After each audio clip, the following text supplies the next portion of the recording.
भला तो सब भला। जी हां, बिहार में आखिरी चरण की वोटिंग का काउंटडाउन शुरू हो चुका है। इस आखिरी चरण में सबसे ज्यादा चर्चा मुख्यमंत्री नीतीश कुमार की आखिरी बाजी की हो रही है। नीतीश कुमार ने चुनाव प्रचार के आखिरी दिन पूर्णिया की रैली में ऐलान कर दिया कि ये उनका आखिरी चुनाव है। अंत भला तो सब भला। नीतीश 2005 से बिहार के मुख्यमंत्री हैं, लेकिन 2020 में आरजेडी नेता तेजस्वी यादव से मिल रही चुनौतियों के बीच जब उन्होंने ये आखिरी चुनाव का दांव चला है तो राजनीति का मिजाज उसी पर आकर टिक गया है। तेजस्वी यादव की ओर से कहा गया है कि नीतीश थक गए हैं। चिराग पासवान ने कहा है कि लीडर ही रण छोड़कर भाग जाए तो क्या होगा, लेकिन जेडीयू की दलील है कि नेता कभी रिटायर नहीं होता। इसीलिए आज दंगल में हमारी बहस का मुख्य मुद्दा है कि क्या नीतीश कुमार का ये इमोशनल कार्ड चलेगा या फिर तेजस्वी यादव का 10 लाख नौकरियों का कार्ड कारगर होगा। अंत भला तो सब भला, लेकिन किसका? ये रिपोर्ट देखिए, उसके बाद चर्चा की शुरुआत करेंगे। एक मौका मिलेगा तो हमने संकल्प लिया है कि मुख्यमंत्री रहते पहला कदम जो मेरा चलेगा 10 लाख नौजवानों को। बिहार में पूरे चुनाव भर आरजेडी नेता तेजस्वी यादव 10 लाख नौकरियों का दांव चलते रहे। उनके सामने मुख्यमंत्री नीतीश कुमार ने अपना रिटायरमेंट प्लान रख दिया।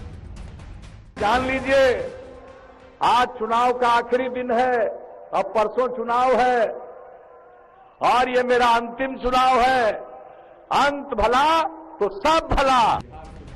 तीसरे चरण की वोटिंग से पहले नीतीश का बयान कितना बड़ा इमोशनल कार्ड है, इसका आकलन अपनी जगह है, लेकिन तेजस्वी यादव से लेकर एलजेपी नेता चिराग पासवान ने नीतीश को थका और हारा हुआ घोषित करने में पल भर भी नहीं लगाया। नीतीश कुमार जी पूरी तरीके से थक चुके हैं, शारीरिक और मानसिक रूप से वो थक चुके हैं। हार की घोषणा पूरी तरीके से। आपको लगता है कि मौजूदा मुख्यमंत्री नीतीश कुमार जी संन्यास लेने की कभी बात करेंगे? उनका तो कहना ही रहा है ना कि जब तक जनता चाहेगी हम सेवा करेंगे, जब तक जनता चाहेगी हम सेवा, यही बोलते थे ना। तो अब उनको पता चल गया कि जनता ने अब सेवा का मौका इस बार उनको देना नहीं है। नीतीश की पार्टी जेडीयू विपक्ष के इस वार के असर को बखूबी समझ रही है, इसीलिए पार्टी की ओर से नीतीश के आखिरी चुनाव वाले बयान पर डैमेज कंट्रोल की कोशिश भी हुई। नीतीश कुमार एक राजनीतिज्ञ है और राजनीतिज्ञ और डॉक्टर जीवन भर रिटायर नहीं करते हैं। जनता दल यू के राष्ट्रीय अध्यक्ष हैं और एनडीए गठबंधन का नेतृत्व कर रहे हैं पूरे बिहार में। सांस की अंतिम बूंद जब तक रहेगी ना, तब तक बिहार की सेवा करेंगे। कोई टायर्ड या रिटायर्ड की बात नहीं है। बहरहाल बिहार के आखिरी चरण में नीतीश के इमोशनल कार्ड पर वार पलटवार की राजनीति के बीच मुस्लिम फैक्टर भी अहम होगा। शनिवार को जिन 78 सीटों पर चुनाव है, उसमें 24 सीमांचल क्षेत्र में पड़ते हैं जो मुस्लिम बहुल है। कटिहार, अररिया, पूर्णिया में पड़ने वाली इन 24 सीटों में से सिर्फ 3 सीटें ऐसी हैं जहां 20% से कम मुस्लिम आबादी है। आज तक ब्यूरो। अंत भला तो सब भला, लेकिन किसका? यह अपने आप में बड़ा सवाल है। वैसे आपको बताते चले, आखिरी चरण का मतदान कल होगा। 78 सीटों पर वोटिंग होगी, जिसमें से 37 पर जेडीयू के उम्मीदवार हैं, 20 उनके सिटिंग एमएलए। ऐसे में ये जो इमोशनल कार्ड खेला गया है मुख्यमंत्री नीतीश कुमार की ओर से, ये कितना कारगर होगा या फिर विपक्ष जो आरोप लगा रहा है उसमें सच्चाई? इसी पर चलिए दंगल की शुरुआत करते हैं। कई खास मेहमान इस वक्त हमारे साथ चर्चा का हिस्सा बन चुके हैं, उनका परिचय तारुफ आपसे करवा देती हूँ। जेडीयू की ओर से नेता अजय आलोक जी हमारे साथ मौजूद हैं। भारतीय जनता पार्टी की ओर से प्रवक्ता संजय मयूख हमारे साथ जुड़ चुके हैं। आरजेडी से मृत्युंजय तिवारी हमारे साथ प्रवक्ता जुड़े हुए हैं। कांग्रेस पार्टी की ओर से प्रवक्ता प्रेमचंद्र मिश्रा जी आपको टीवी स्क्रीन पर दिखाई दे रहे हैं और हमारे साथ एलजेपी से अरविंद वाजपेयी जी दिखाई दे रहे हैं। लेकिन शुरुआत अजय आलोक जी आपके साथ करते हुए, अंत भला तो सब भला, लेकिन किसका? यह सवाल इस वक्त इसलिए छाया हुआ है क्योंकि नीतीश कुमार को ऐसा क्यों लगता है कि इमोशनल कार्ड खेले जाने से जनता उनके पक्ष में आ जाएगी? इस तरह की बातें कि ये मेरा आखिरी चुनाव है, अंत भला तो सब भला, मुख्यमंत्री ने क्यों कहा? देखिए, सबसे पहली बात कि अंत भला तो सब भला, ये तो सब मानते हैं। तो कल प्रचार का अंत हो रहा था, अंतिम सभा थी, अंतिम लाइन में अंतिम वाक्य ये कहा उन्होंने, और मेरा अंतिम चुनाव है, उसको लोगों ने पकड़ लिया। शायद प्रचार लोगों ने नहीं पकड़ा।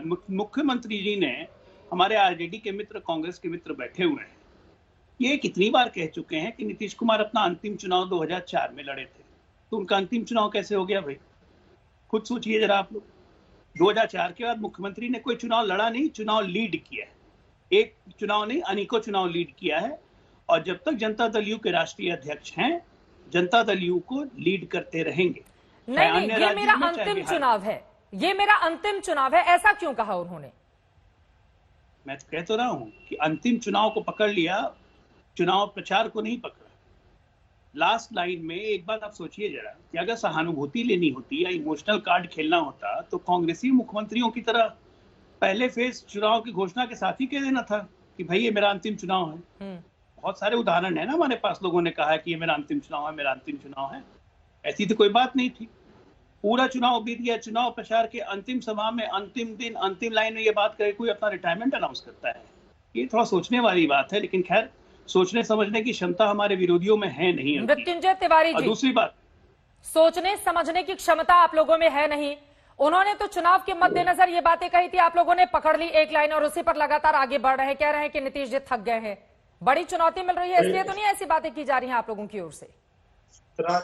ऐसा सोच समझने का शक्ति उन्हीं को मुबारक, ऐसा सोच समझना शक्ति उनसे नहीं सीखेगा कोई बिहार की जनता।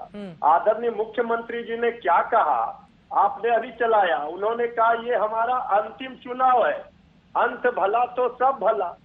और जब प्रारंभ ही खराब हो गया तो अंत कैसे भला होगा?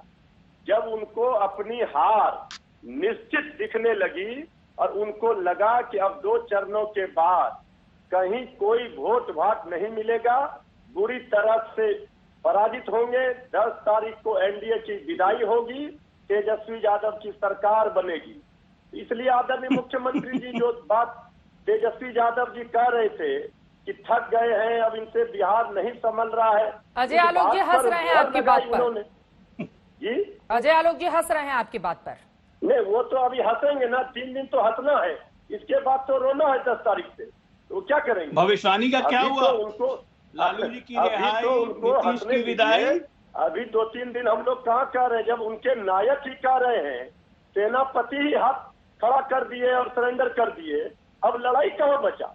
ये 12 करोड़ बिहार की जनता लड़ाई लड़ रही थी। चित्रा जी, आप लोगों ने भी पूरा बिहार का भ्रमण किया, आपने देखा तेजस्वी यादव जी के लिए लोगों के आंखों में किस तरह प्यार थे, जो भावना था। बेरोजगारी का एक ऐसा मुद्दा था जिसके गुगली में पूरा कुनबा एनडीए का फंस गया।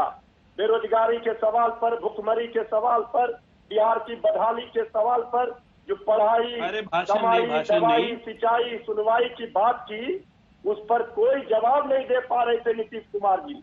उनको जनता के गुस्सा का। ठीक है अजय आलोक जी, जल्दी से इस पर आप जवाब दीजिए, उसके बाद मैं संजय मयूख जी के पास आऊंगी। नहीं, इनको अरे चित्रा जी देखिए, इन लोग हताश हो चुके हैं, ये लोग खुद मान चुके हैं कि चुनाव ये हार गए। मैं 2 उदाहरण देता हूं। कल इसी दंगल में कांग्रेस की प्रवक्ता ने कहा कि युद्ध समाप्त हो चुका है तो तर्कश से अंतिम तीर चला, जबकि 2 चरण का चुनाव हुआ था, उनके लिए युद्ध समाप्त, वहां उन्होंने हार मान ली। चिराग पासवान जी हमारे दूसरे युवराज हैं, वो ट्वीट करके लिखते हैं कि साहब कह रहे हैं कि अंतिम चुनाव है, मतलब 5 साल बाद भी हिसाब देने नहीं आएंगे। मतलब वो भी मान चुके हैं कि नीतीश ही अगले 5 वर्ष के लिए मुख्यमंत्री हैं। तो इन लोग को क्या जवाब देना है? ये लोग खुद निराश एक करके हम लोग एक करके बात करेंगे तो शायद ज्यादा बेहतर। मृत्युंजय जी आपकी बात हो गई, अजय आलोक की बात पूरी हो जाए, संजय मयूख और बाकी लोगों के पास भी जाना है। प्रेमचंद मिश्रा भी हमारे साथ जुड़े हुए हैं। कल कांग्रेस ने खुलेआम अरे मान आपने लिया आरोप लगाया तो उस आरोप पर जवाब तो ले लें, फिर बोलिएगा आप मृत्युंजय तिवारी जी। एक बार जो बातें आपने सुन लीजिए, एक बार बोलिए अजय आलोक जी, जल्दी से बोलिए, उसके बाद मैं बाकी मेहमानों के पास जाऊंगी। देखिए ये हताशा की बेचैनी आप समझिए चित्रा जी। कांग्रेस ने कल ही आपके दंगल के शो में मान लिया था कि देखिए फिर बोलने लगे कि इस युद्ध समाप्त हो चुका है, तर्कश का अंतिम तीर चला रहे हैं। तो खैर तीर तो हमारा चुनाव चिन्ह ही है। दूसरा चीज, मृत्युंजय भी थे वहां पे, चिराग पासवान ने कह दिया ट्वीट करके, साहब कह रहे हैं 5 साल बाद ये अंतिम चुनाव, तो मतलब 5 साल बाद हिसाब देने नहीं आएंगे। उन्होंने भी मान लिया कि सरकार बनी रही है। तो ये तो निश्चित है, इसी तरह चिल्लाना तुरंत चालू रहेगा 10 तारीख तक। 10 से 14 तक चैनल पे फिर दिखेंगे नहीं, टीवी या पेपर में। 15 तारीख से प्रकट होंगे ये लोग, इनके नेता भाग जाएंगे। चलिए ठीक है, अब हम आगे बढ़ जाते हैं। ये तू मैं की राजनीति से अब तो चुनाव प्रचार खत्म हो गया है, अब तो कल वोटिंग होनी है। संजय मयूख जी, अब मैं सीधे आपका रुख करते हुए, नीतीश कुमार जब मंच से ये बात कहते हैं कि ये मेरा आखिरी चुनाव है और अंत भला तो सब भला, इससे मैसेज क्या जाता है? क्या इसको जनता इस रूप में नहीं लेगी कि जो आरोप भी विपक्ष की ओर से लगाए जा रहे हैं, चाहे चिराग पासवान आपके सहयोगी हो, चाहे तेजस्वी यादव हो, कि कह रहे हैं कि मुख्यमंत्री थक गए हैं, क्या इस बात को और जोर नहीं मिलता है जब मुख्यमंत्री भरे मन से अंत भला और सब भला की बात करते हैं? तो नहीं चित्रा जी, सबसे पहले तो मैं बता दूं कि कुछ लोग सत्ता को अपनी विरासत समझते हैं, तो उनका अहंकार और दंभ चकनाचूर कर दिया था बिहार की जनता ने 2005 में कि भाई आपका ये अहंकार नहीं चलने वाला। अब रही बात जिस इमोशनल कार्ड की बात आप कर रही हैं, हम सियासत को कभी विरासत नहीं समझते, हम तो काम करने वाले कार्यकर्ता हैं। और हमारे नेता नीतीश कुमार जी बिहार के लोकप्रिय मुख्यमंत्री हैं। हम जानते हैं कि हमको जनादेश पर ही राजनीति करनी है, और जनादेश आज जनता दल यू और भारतीय जनता पार्टी वीआईपी और हिंदुस्तानी आवाम मोर्चा के साथ है। ये सब हताश लोगों की जो जमात है, ये लगातार किसी को थका हुआ, अरे थका हुआ कौन है? हम तो बिहार के विकास के लिए थकते हैं, लेकिन चलते हैं, विकास राह पर चलते हैं। इन्होंने कभी विकास को मुद्दा ही नहीं बनाया, ये केवल अपनी सत्ता की बेरोजगारी के लिए रोजगार का सवाल उठा रहे थे। मेरा साफ कहना है, बिहार के मुख्यमंत्री नीतीश कुमार और देश के प्रधानमंत्री नरेंद्र मोदी जी की जो लाभकारी योजनाएं हैं, वो बिहार के जन जन तक पहुंची है, और उस आधार पे 10 तारीख को जो परिणाम आएगा वो हमारे पक्ष में। और ये किसको धमकी दे रहे हैं? हाँ। तीसरे फेज का चुनाव है, कल चुनाव है, आप धमकी दे रहे हैं कि लोग रोएंगे। मृत्युंजय जी माफ करिएगा, लोकतंत्र में धमकी का कोई स्थान नहीं है। आप क्यों धमकी दे रहे हैं भाई? क्यों बिहार की जनता रोएगी? बिहार की जनता खुशहाल थी, खुशहाल है और खुशहाल रहेगी। नीतीश कुमार जी के नेतृत्व में बिहार की जनता खुशहाल रहने वाली है। प्रधानमंत्री नरेंद्र मोदी जी के अभिभावकत्व में बिहार चलता रहेगा। जो काम किया है उसके आधार पर जनता वोट देगी। प्रेमचंद्र मिश्रा जी यही गिना रहे हैं इस वक्त बीजेपी के काम के आधार पे हम वोट मांगते हैं, हम हिसाब देते हैं। हमारा हिसाब होटवार में नहीं होता है, हमारा हिसाब बिहार की जनता के बीच होता है। ठीक है, एक बार प्रेमचंद्र मिश्रा जी से जवाब ले ले, उसके बाद हिसाब होटवार में दे रहे हैं, बिहार की जनता के बीच हम हिसाब दे रहे हैं। ठीक है, देखिए चुनाव प्रचार खत्म हो चुका है और हमारे प्रतिपक्ष के मित्रगण इस बातों को नहीं समझ पा रहे, लगे हुए हैं बात करने का। अगर आपने विकास किया होता तो आपने पूरे कैंपेन में उन विकास के बातों को आप सामने रखते। आप तो पूरे कैंपेन में 15 साल पहले क्या हुआ, 20 साल पहले क्या हुआ, जंगल राज हो गया था, फिर आ जाएगा, आप तो मतदाताओं को डराने का काम करते रहे। आपने कभी अपनी उपलब्धियों को नहीं बताया, न प्रधानमंत्री ने, न ही मुख्यमंत्री ने, न इनके पार्टी के नेताओं ने। तो अब इस तरह की बात करने के कोई मायने है नहीं। लोगों ने अपना मन बना लिया है, यह इलेक्शन चेंज फॉर, ये वोट फॉर चेंज है। अब कल 78 सीटों का चुनाव है थर्ड फेज में। थर्ड फेज के चुनाव प्रचार के अंतिम दिन जिस तरह से नीतीश जी ने, ये शुद्ध रूप से इमोशनल कार्ड था, जिसके पीछे उनका पॉलिटिकल मोटिवेशन था। इसलिए ये कहना कि नहीं नहीं उन्होंने ऐसा नहीं कहा, अरे इससे स्पष्ट हो क्या बोलेंगे कि ये मेरा आखिरी चुनाव है, अंत भला तो सब भला। तो आप ये कार्ड खेल रहे हैं जिसके पीछे नहीं, ये आप लोगों को सूट भी तो कर रहा है ना प्रेमचंद्र मिश्रा जी। जैसा कि अजय आरोप बता रहे हैं कि उन्होंने ऐसी कोई बातें, वो तो आखिरी चरण का चुनाव प्रचार के लिए गए हुए थे, लोगों के सामने उन्होंने ये बातें कह दी। आप लोगों को ये लाइन सूट कर गई है, इसी वजह से इस लाइन को लेकर आप लोग आगे बढ़ रहे हैं। इसीलिए आप लोग कह रहे हैं कि नीतीश कुमार थक गए। जो सीएम फेस है चित्रा जी, जो सीएम फेस है वो अपनी एक तरह से पराजय मान रहा है और लोगों को भावनात्मक डर लग रहा है कि मेरा अंतिम चुनाव है, डर लग रहा है।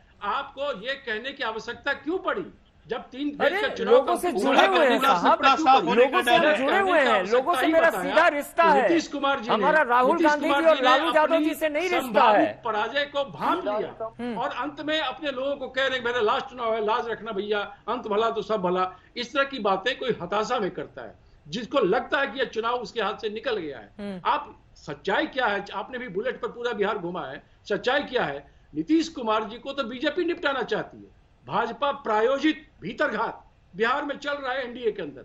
ये तो सबको पता है किसका हाथ एलजेपी के पीछे है, एलजेपी क्यों इतना बढ़ चढ़ कर बात कर रही है। ये कोई छुपा थोड़े रहा है, ये हताश हम अर्बन नक्सल से हाथ मिला लें, हम अर्बन नक्सल से हाथ मिला लें की बयान थी कि मेरा लास्ट चुनाव भैया, इज्जत रखना।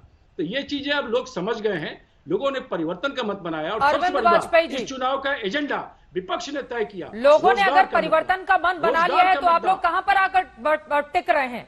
और बार बार आरोप आपके ऊपर भी लग रहे हैं कि दरअसल जो भाषा तेजस्वी यादव बोल रहे हैं, जो भाषा विपक्ष बोल रही है, वही भाषा आप लोगों की भी है। अरविंद वाजपेयी, हमारी सरकार बनी, हम सबसे आगे हैं, और इस तरह की बातें तभी लोग करता है विपक्ष कि भैया ऐसा है चित्रा जी, हो गया। हमारी अपनी पॉलिटिकल पार्टी है, अपना एजेंडा, अपना कैडर और अपना विजन। नहीं सुनिए, अब सुनिए ना प्रेमचंद जी, तो देखिए हम किसी की ना बी टीम है ना सी टीम है ना किसी के लिए काम करते हैं, हम बिहार की जनता के लिए काम कर रहे हैं। ये तो हुई एक बात। अब आइए दूसरी बात पे, नीतीश बाबू ने क्यों कहा ये? डरे हुए, सहमे हुए, घबराए हुए नीतीश बाबू कभी नहीं देखे गए थे पहले ऐसे। 40 साल का उनका कैरियर हो गया पॉलिटिकल, इतने डरे हुए क्यों हैं और इतना ललायत क्यों है कि सत्ता का चीफ मिनिस्टर हमको बनना ही बनना है? इसीलिए उन्होंने ये बात कही ना कि जनता को मर्जी अपील की कि भैया एक बार और बना दो, उसके बाद हम नहीं आएंगे। तो क्या कारण है इसके पीछे? उस पे जाना पड़ेगा आपको। कारण बड़ा साफ है, भ्रष्टाचार, 7 निश्चय, ये सृजन घोटाला। प्रधानमंत्री मोदी जी ने 30 घोटाले गिनाए थे और हम पीछा छोड़ने वाले नहीं है। देखिए हमें इसके लिए किसी कीमत पे जाना पड़ेगा। आप सही में पीछा नहीं जनता का टैक्स पेयर की मनी खाई गई है। अभी 3 दिन, एक सेकंड रुकिए ना, अभी 3 दिन पहले रेड पड़ी है और वो ठेकेदार सृजन घोटाले का काम करता है। इसका ये जो 7 निश्चय है, उसके यहां से 3 करोड़ रुपए नगद मिले हैं। कहां तक तारें जाएंगी? जो मिनिस्टर इन्वॉल्व होगा, और वो तार अगर चीफ मिनिस्टर के जाएगी तो वो भी जेल जाएंगे। देखिए कारण समझिए, कभी घबराए थे इतने नीतीश? अरे अरविंद वाजपेयी जी, आप लोगों की बात भी, आप लोगों का भी तो चाल चरित्र समझ में नहीं आ रहा है ना। अगर आप 15 साल एनडीए गठबंधन की बात करेंगे तो उसमें बीजेपी भी शामिल है, लेकिन आप लोगों का एकमात्र निशाना नीतीश कुमार रहते हैं। आप कहते हैं कि नहीं, सुनिए, एक तरफ आप लोग बीजेपी के साथ है, दूसरी तरफ नीतीश, मतलब ये समझ से परे है ना आप लोग भी क्या चाहते हैं। और आपने भी जो टिकट दिया है बीजेपी के चेहरों को चुन कर टिकट का बंटवारा किया है। आप लोगों ने भी तो बहुत ख्याल रखा है ना। अरे सुनिए ना, हम जवाब देते हैं ना चित्रा जी। बोलिए, जल्दी बोलिए। चित्रा जी, बीजेपी की नीति बड़ी साफ है। एक सेकंड, बीजेपी की नीति बड़ी डिक्लेयर्ड है, 0 टॉलरेंस टुवर्ड करप्शन। और नीतीश बाबू भी यही कहते थे, तो नीतीश बाबू ने क्यों नहीं ऑर्डर कर दिए इन्वेस्टिगेशन के? जब हम चिट्ठियां लिख रहे हैं उनको और स्पेसिफिकली कैटेगरिकली पॉइंट आउट कर रहे हैं कि यहाँ पे ये गड़बड़ हो रही है, क्यों नहीं इंक्वायरी कराई उन्होंने? इससे क्या जाहिर होता है? देखिए लोगों को पता है कि एलजेपी के पीछे किसका हाथ है, अरे सुनिए ना, पीछे किसका हाथ है। अरे सुनिए, नीतीश कुमार को तो निपटाना ही है। जिस शख्स ने बिहार का बेड़ा गर्क कर दिया, उसको गद्दी से नहीं हटाएंगे। उसको गद्दी पे क्यों बिठाएंगे भैया?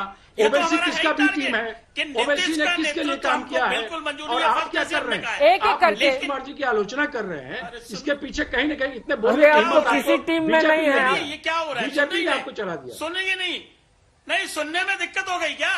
नहीं, आप बताइए ना, आपकी हिम्मत कैसे आ गई? देखिए अरविंद वाजपेयी जी, ये एलजेपी न 3 में है न 13 में, ये है कहाँ पे? यही तो कंफ्यूजन है ना। जी रुक जाओ ना, न 3 में न 13 में कहाँ है एलजेपी आपकी पार्टी? बीजेपी के गोद में। क्या मतलब हुआ? ये तो भाजपा 10 के तारीख को गोद पता में चलेगा ना। हाँ देखिए आप अभी कैसे कह दोगे 3 में 13 में नहीं? हमारा 6 से लेके 12% तक वोट है बिहार में हर साल। नहीं, बाउंड्री से बाहर के लोग क्या बात करेंगे भाई? थोड़ी कह दोगे कि 3 में 13 में नहीं। देखिए मतलब आप नीतीश कुमार को चुनाव हरवाएंगे? आपकी आवाज चली गई है, आवाज नहीं आ रही है। दोबारा से आपसे संपर्क हम कर रहे हैं। जल्दी से संजय मयूख जी आपको जोड़ना चाह रहे थे। देखिए इन्होंने तो कमर कस ली है। आप जिसको मुख्यमंत्री बनवाना चाहते हैं, आप ही के सहयोगी हैं केंद्र में, वो कह रहे हैं कि नीतीश जी का तो सुपड़ा साफ है इस बार। हम नहीं, बिहार की जनता। हाँ। बिहार की जनता और माननीय प्रधानमंत्री जी के आशीर्वाद से बिहार में फिर से एक बार जनता दल यू और भारतीय जनता पार्टी की सरकार बनेगी। और जो लोग आज कुछ बोल रहे हैं वो कहाँ हैं? वो तो बाउंड्री के भीतर भी नहीं है। कौन लोग? खोल के क्यों नहीं बोलते हैं? वाले लोगों से संजय मयूख जी, कौन लोग? वो सीधे तौर पे अर्बन बाउंड्री के भीतर कौन लोग? पार्टी लेकर क्यों नहीं नाम ले रहे हैं? कांग्रेस पार्टी कुमार के बारे में बोल रहे हैं। नहीं, कांग्रेस, हम तो नाम ले रहे हैं।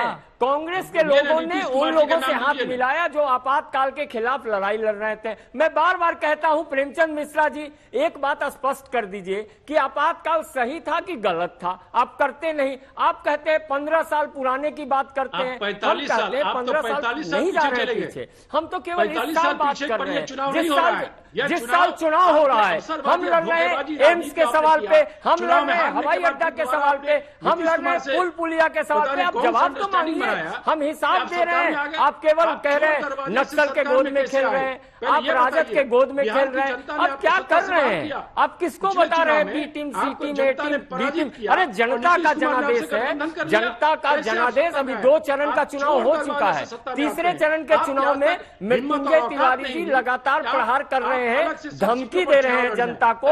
लेकिन आप जान लीजिए 10 तारीख को जब परिणाम आएगा तो परिणाम भारतीय जनता पार्टी और जनता दल यू के पक्ष में जाएगा, क्योंकि बिहार की जनता विकास चाहती है। यहाँ बिजली दिख रहा है, यहाँ एम्स दिख रहा है, यहाँ इज्जत घर दिख रहा है। अरे दिख रहा है साहब, दिख रहा है, उस पे मतदान होगा। आप बताइए, बीजेपी के प्रवक्ता कह रहे हैं कि विकास दिख रहा है, लेकिन विकास पुरुष जिसका वो लोग दावा करते हैं, नीतीश कुमार की तस्वीरें जब गायब रहती हैं सड़क से, होर्डिंग से, तो सवाल पूछे जाते हैं कि अपने कामकाज के जरिए अपने चेहरे के साथ नीतीश कुमार सामने क्यों नहीं आते।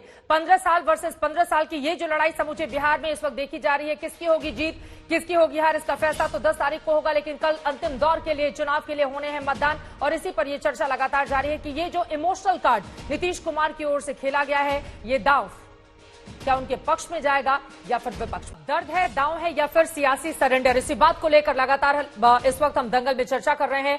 अब सीधे मृत्युंजय जी, लेकिन मैं आपके पास आना चाहूंगी। देखिए, ये जो बात है, ये लाइन तो आपने पकड़ ली है, आपको सूट भी कर रहा है, लेकिन दूसरा सवाल जिसका जिक्र प्रधानमंत्री मोदी की ओर से भी बार बार, जंगल राज की युवराज, दो युवराज के जो तंज कसा गया ताना, ये जो जंगल राज जो छवि रही है, उससे कैसे बाहर निकलेंगे आप लोग? देखिए चित्रा जी, ये बात हम लोगों ने नहीं पकड़ा, हम लोगों ने पकड़ा, हमारे नेता ने बेरोजगारी की बात, भुखमरी की बात, पलायन की बात, स्वास्थ्य और शिक्षा व्यवस्था की बात, ये हमने पकड़ा है। इस पर लड़ाई हुई, दंगल इस पर हुआ। लेकिन दूसरी तरफ से कहा जा रहा है ना कि आप लोग आ जाएंगे तो फिर वो 15 साल पहले वाली स्थिति बहाल हो जाएगी बिहार में। यही तो जनता को हजम नहीं हुआ ना। ये भाषण तो खूब दिए, लेकिन राशन नहीं दे पाए, जनता को, मजदूरों को, नौजवानों को जख्म दिया, उस पर मरहम लगा करके ये वोट लेना चाह रहे थे, हमारे शासन का भय दिखाकर। लेकिन जनता ने अपने दिलों पर, तेजस्वी यादव जी का राज जनता के दिलों पर है, इसलिए बिहार की 12 करोड़ जनता के दिलों पर तेजस्वी यादव जी जब राज करने लगे, तब इनको पता चला, तब इन्होंने कहा कि अब अंतिम चुनाव है, हमें किसी तरह से वोट दे दीजिए। ये सब कुछ नहीं चला चित्रा जी, मुकाबला बिल्कुल साफ है। बिहार की जनता तेजस्वी यादव के साथ है, इसलिए ये जितना भी रिश्ता कुछ नहीं चल पाया इनका। चलिए, मैं लौटूंगी, कनेक्शन में कुछ दिक्कत आ गई, आपकी आवाज हालांकि आ रही थी। देखिए, 15 जिलों की 78 सीटों पर कल मतदान होने हैं। 78 में 24 सीटें मुस्लिम बहुल सीमांचल इलाके में आती हैं, और इसी सवाल के साथ संजय मयूख जी हाथ भी खड़ा कर रहे हैं। आप सीधे मैं आपके पास आते हुए, देखिए, योगी आदित्यनाथ वहां पर रैली करते हैं, उसमें उनकी ओर से कहा जाता है कि प्रधानमंत्री ने घुसपैठ के मसले का हल तलाश लिया है। सीएए के साथ उन्होंने पाकिस्तान, अफगानिस्तान, बांग्लादेश में यातना का सामना करने वाले अल्पसंख्यकों की सुरक्षा सुनिश्चित की है। देश की सुरक्षा को भंग करने की कोशिश करने वाले घुसपैठियों को बाहर निकाला जाएगा, ये कहते हैं योगी आदित्यनाथ। उसके बाद किशनगंज के कोचा धामन से नीतीश कुमार का बयान आता है। वो कहते हैं कुछ लोग दुष्प्रचार और ऐसी फालतू बातें कर रहे हैं कि लोगों को देश के बाहर कर दिया जाएगा। यहां से कौन किसको बाहर करेगा, किसी में दम नहीं है। हमारे लोगों को देश से बाहर कर दे, ये हो नहीं सकता है। सभी लोग हिंदुस्तानी है, कौन बाहर करेगा? ये जो एनडीए के भीतर कंफ्यूजन की स्थिति भी है ना, ये समझ में नहीं आ रहा है संजय मयूख जी। नीतीश कुमार कुछ और कहते हैं, आपके नेता कुछ और कहते हैं। कौन बाहर करेगा घुसपैठिए को? बिरयानी चित्रा जी मैं बता दूं, घुसपैठिए को बिरयानी नहीं खिलाएंगे। हिंदुस्तान के प्रत्येक नागरिक का सम्मान करेंगे, वो चाहे कहीं का व्यक्ति हो, किसी धर्म, किसी मजहब का व्यक्ति हो। सबका सम्मान करेंगे जो भारत की मतदाता सूची में है, जो भारत का नागरिक है। हाँ, घुसपैठिए को बिरयानी खिलाना और चाइना वाला के संग दोस्ती करना हमको कभी मंजूर नहीं होगा। हमको मंजूर है जो भारत, जो हिंदुस्तान में रहकर हिंदुस्तान की बात करता है, उनके साथ हम हमेशा खड़े रहेंगे। ये वो लोग हैं जो तुष्टीकरण की राजनीति, अरे भाई जो बोल रहे हैं सुनिए तो सही मृत्युंजय जी, मेरा निवेदन है आप सुन लीजिए एक बार। निवेदन है, आपके नेता वोट के लिए तुष्टीकरण करते हैं, हमारे नेता सेवा की राजनीति करते हैं। लेकिन नीतीश कुमार तो कह रहे हैं कि सभी लोग हिंदुस्तान के हैं, बिहार के लोगों को संबोधित करते हुए सभी लोग मैं अजय आलोक से इसका जवाब दे लेती हूं। अरे आपका तो सीधा मामला है। हाँ, चित्रा चित्रा जी एक जवाब दे लीजिए। हाँ, बोल लीजिए। इन्होंने कहा कि जनता के दिलों पर तेजस्वी यादव हैं। अरे भाई, दिल के टुकड़े हजार हो चुके हैं। जीतन राम मांझी अलग हो चुके हैं, उपेंद्र कुशवाहा अलग हो चुके हैं, सारे लोग इनसे अलग हो गए हैं, मुकेश सहनी जी अलग हो चुके हैं। तो इनके टुकड़े, इनके दिल के चकनाचूर हो चुके हैं। अब सिर्फ सवाल यह है कि से जो आग लगी है उससे बुझाइए। अरे भाई साहब, एनडीए में आग खाता नहीं खुलने वाला।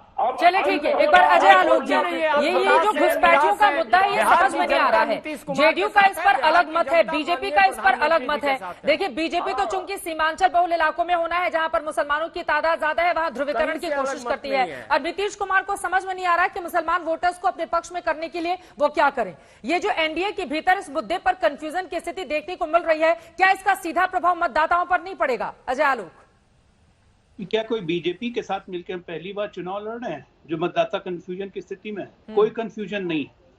हमारा विजन बिल्कुल क्लियर है कि बिहार में जब तक 12 करोड़ को एक साथ लेके नहीं चलेंगे, बिहार का विकास नहीं होगा। यही बीजेपी का भी मानना है। कोई तुष्टीकरण की राजनीति बीजेपी या जेडीयू नहीं करती है। ये सारा मुस्लिम पॉलिटिक्स तुष्टीकरण की राजनीति है, कांग्रेस और आरजेडी के डीएनए में। बिहार में घुसपैठिए है या नहीं है? बिहार में घुसपैठिए बिहार में अगर कोई भी घुसपैठिया है, एक मिनट, बिहार में जो भी रह रहे हैं अगर वो भारतीय नागरिक हैं तो किसी की हिम्मत नहीं है कि कोई उनको बाहर निकाल दे। ये नीतीश कुमार ने कहा, बड़े स्पष्ट शब्दों में कहा। लोग अफवाह फैला के डर फैलाना चाहते हैं, यहां से ऐसे कर दिया जाएगा, वैसे कर दिया जाएगा। नीतीश कुमार कोई ममता बनर्जी नहीं है कि बांग्लादेश से बुला बुला के लोगों को यहाँ का वोटर कार्ड दिलवाएं। ये नीतीश कुमार की पहचान नहीं है, ममता बनर्जी की पहचान है, जो कांग्रेस की लाई है, जो आरजेडी की लाई है। ऐसे घुसपैठियों को क्यों नहीं बाहर करेंगे? बात खत्म यहाँ पे। ये लोग कंफ्यूजन फैलाने वाले कहते हैं कि तेजस्वी दिल में रहते हैं, तेजस्वी दिल में रहते हैं। लालू जी भी जनता के दिल में रहते थे ना, आज कहाँ रहे हैं? फुटवार के जनता ऐसे लोगों को प्यार नहीं करेगी, जनता ऐसे लोगों को प्यार नहीं करेगी जिनका भविष्य जेल है, क्योंकि आज बेल पे बात समझ लीजिए, कान खोल के। चिराग पासवान जी जेल भेज रहे हैं ना, चिराग पासवान जी जेल भेज रहे हैं, तैयारी कर लीजिए। अब ये तो समझ में नहीं आ रहा है मृत्युंजय तिवारी जी, आप मतलब आरजेडी के प्रवक्ता के तौर पर बैठे हैं कि एलजेपी वाली बात भी आप ही कह लेंगे, तो अरविंद वाजपेयी जी क्या कहेंगे? लेकिन उसके पहले मृत्युंजय तिवारी जी ने जो बात कही है, प्रेमचंद्र मिश्रा जी, मैं उस पर आपका सीधे रुख करना चाहूंगी। और यहाँ पर जो अजय आलोक भी कह रहे हैं कि ये जो डर और भ्रम फैलाने की कोशिश विपक्ष की ओर से की जा रही है, इसमें आप लोग कामयाब नहीं होंगे। 12 करोड़ बिहारी रहेंगे बिहार में। नहीं, ये कौन बोल रहा है? ये तो बीजेपी के लोग बोल रहे हैं, नीतीश जी के एलआई बोल रहे हैं, उनके पार्टनर बोल रहे हैं। आप और नीतीश जी का क्या है भाई? बाहर कुछ बोलते हैं और संसद में इनके मेंबर ऑफ पार्लियामेंट ने क्या किया ये भी सबको पता है। सीए पर आपने क्या बोला, 270 पर आपका क्या स्टैंड था? सदन के अंदर आप पलट जाते हैं, बाहर कुछ और बोलते हैं। बिरयानी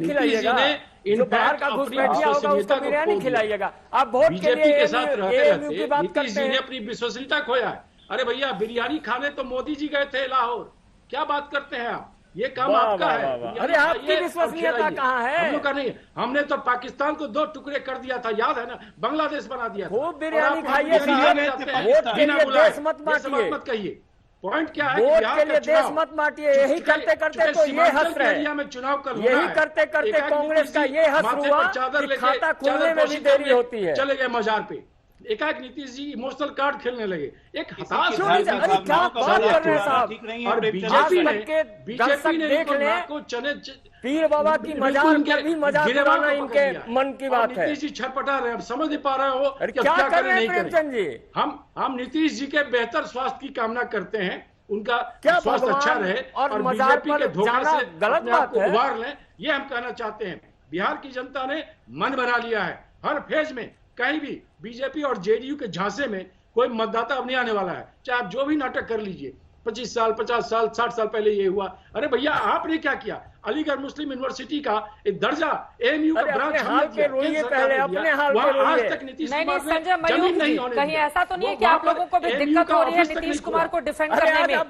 क्योंकि आत्मनिर्भर बिहार बीजेपी है तो भरोसा है, इस तरह के स्लोगन तो खूब दिखे। प्रधानमंत्री नरेंद्र मोदी की बड़े बड़े होर्डिंग्स तो बिहार में जहां जहां मैं होकर आई हर जगह नजर आए, लेकिन नीतीश कुमार कहीं गायब से नजर आए।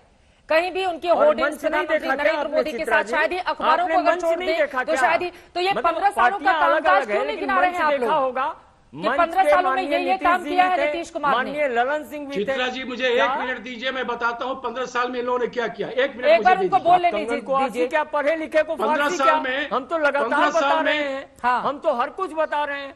प्रेमचंद जी को नहीं पचेगा, इन्होंने बिहार की जनता को दंश दिया है और हमने विकास दिया है, तो हम विकास की बात कर रहे हैं और विकास के राह चल रहे हैं। हम बिहार सरकार की योजना को भी बता रहे हैं और केंद्र सरकार की योजना को भी बता रहे हैं। हम कहीं से नहीं कर रहे हैं। हाँ, जंगल राज की बात आएगी, क्योंकि आज भी बिहार की जनता भय खाती है उस जंगल राज से। और फिर उसी मुड़ी कटवा पार्टी के साथ समझौता किया इन्होंने, 37 सीटें दी उनको। तो इस तरह का जब वातावरण बनेगा तो हम जंगल राज न भूले हैं न भूलेंगे। जल्दी से इसके बाद जो अरे साहब इसी प्रदेश में तेजाब डाला जाता है साहब। अरे कांग्रेसियों को क्या पता है? चित्रा जी ये तो सत्ता के स्वाद में मशगूल थे साहब।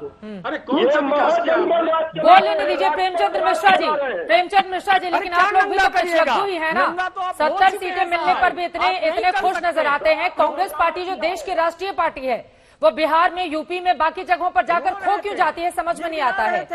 आपके नेता वहां पर राहुल गांधी की बजाय तेजस्वी यादव हो जाते हैं। आपकी इंडिविजुअल पहचान है क्या बिहार में, प्रेमचंद मिश्रा जी? है ना आरजेडी की पहचान है क्या? नीतीश कुमार जी की इंडिविजुअल पहचान है क्या? वो भी तो गठबंधन में है और राहुल गांधी बड़ी पार्टी अपने आप को बीजेपी कहती है, तो बिहार में तो नीतीश कुमार के पिछलग्गू है। नहीं, झारखंड में हारे ना, दिल्ली में हारे ना, आप छत्तीसगढ़ में हारे ना, जयपुर राजस्थान में हारे ना, मध्य प्रदेश में चोरी से आप सरकार बना ली। मेरा ये मानना है भारतीय जनता पार्टी की भी हैसियत नहीं है कि बिहार में अपने बलबूते सभी सीटों पर चुनाव लड़े। बीजेपी बिहार में पिछलग्गू है और हमारा आरजेडी के साथ पुराना एक अंडरस्टैंडिंग है, वो सेक्युलर पॉलिटिक्स को लेकर है। हम सेक्युलरिज्म को लेकर समझौता नहीं कर सकते। नीतीश कुमार कभी इधर आते हैं, कभी उधर आते हैं, ये काम हम नहीं कर सकते। हमारा एक स्टैंड है। और सबसे बड़ी बात, जो विकास की बात करते हैं, तटबंधों को चूहा काट लेता है बिहार में, यह विकास है। उद्घाटन से पहले पुल पुलिया टूट जाता है, यह विकास है नीतीश कुमार और भाजपा का। एक बेड पर कोरोना का डेड बॉडी 2 दिन तक वो पड़ा रहता है और दूसरे बेड पर कोरोना पेशेंट का इलाज करते हैं। अजय आलोक जी को जोड़ना चाह रहे हैं, ठीक है। आप दोनों लोगों की बात हो गई, वक्त की कमी है। अजय आलोक जी, वो तमाम आपकी खामियां गिना रहे हैं और खासतौर से कोरोना काल को लेकर मुख्यमंत्री शुरू में गायब रहे, बाद में आए तो उनकी बयानबाजी, उसके बाद आए, अब तो भी उस तरह की स्थिति। ठीक है, प्रेमचंद मिश्रा जी आपकी बात हो गई। अजय आलोक जी, ये क्या खामी गिनाएंगे? बिहार के टुकड़े करने में इनका हाथ था लालू जी के साथ मिलके। बिहार को लालू राज खोपने वाले ये लोग 2000 में 32 के 32 विधायक इनके लालू जी को समर्थन देकर मंत्री बन गए। ये बकवास करेंगे सत्ता की मलाई चाटने के लिए। नीतीश कुमार इनके हीरो होते थे जब हमारे साथ ये गठबंधन में थे। भ्रष्टाचार के खिलाफ कोई स्टैंड नहीं ले पाए। इनकी राष्ट्रीय अध्यक्ष से लेकर इनके युवराज तक बेल पे है। इनकी विश्वसनीयता क्या है? नेशनल हेराल्ड मामले में जेल में है ये लोग क्या बात करेंगे? कांग्रेस ने देश को दीमक की तरह चाट लिया, ये समझ में नहीं आता है। ये कहा कि मिट्टी में मिल जाऊंगा। जी विकास तो यही है ना कि अभी आपको मजदूरी जाने में 3 घंटे लगते हैं, पहले कितना लगता था? विकास है आपका। संघ मुक्त भारत। राहुल गांधी के बयान जो नीतीश कुमार ने कहा मिट्टी में मिल जाऊंगा। अरे नीतीश कुमार की हैसियत नहीं है। विधानसभा हम एक करके बात करें, एक बार अजय आलोक की बात हो जाए, तीनों लोग साथ में बोलेंगे तो किसी की भी आवाज साफ सुनाई नहीं देगी। प्रेमचंद मिश्रा जी प्लीज एक बार अजय आलोक की बात हो जाने दीजिए। अरविंद जी मैं तुरंत आपके पास आ रही हूँ। अजय आलोक जी जल्दी, उसके बाद अरविंद वाजपेयी जी। मेरा सिर्फ ये मानना है कि ये बीच में जानबूझ के इसलिए लोग बोलते हैं क्योंकि ये लोग बदहवास हो गए, बेचैन हो गए। इनको समझ में नहीं आ रहा 10 तारीख के बाद करेंगे क्या, दुकानें बंद हो गई, मिल जाऊंगा, राजनीतिक भाजपा से हाथ नहीं मिलाऊंगा, सेकेंड फेज के बाद ही सरकार में मिल जाऊंगा, भाजपा से हाथ नहीं मिलाऊंगा, साफ हो जाएगा। आप किसने कहा कि कल एग्जिट पोल में या 10 तारीख को मतदान के बाद देख लीजिएगा, थर्ड फेज में ये मुस्लिम बहुल कर रहे हैं ना, इनके नेता इनका 78 सीट पे सुपड़ा साफ हो जाएगा बिहार में। ठीक है, अजय आलोक ये कह रहे हैं कि सुपड़ा साफ हो जाएगा 78 सीटों पर। जल्दी से क्लोजिंग कमेंट अरविंद वाजपेयी जी आपका। अरविंद वाजपेयी जी, आपकी पार्टी कहां पर खुद को पा रही है और नीतीश कुमार का खेल बिगाड़ने में क्या आप लोग कामयाब रहेंगे? अगर उनका खेल बिगड़ेगा तो बनेगा किसका, बीजेपी का बनेगा क्या? हम बिहार की जनता, अरे हम बिहार की जनता के भलाई के लिए लड़ रहे हैं चुनाव, नंबर 1। और नीतीश कुमार तो सगे है ही नहीं बीजेपी के। एनआरसी का प्रस्ताव किसने पास करवाया विधानसभा में? 370 पे कौन अपोज करता था? राम मंदिर कौन अपोज करता था? 2013 में थाली किसने खींची थी? ये मुख्यमंत्री पद चाहिए, इसलिए इधर उधर होते रहते हैं, लेकिन इस बार ये होने वाला नहीं है। इनको मुख्यमंत्री बनाना नहीं है, इस बार जनता ने डिसाइड कर लिया है।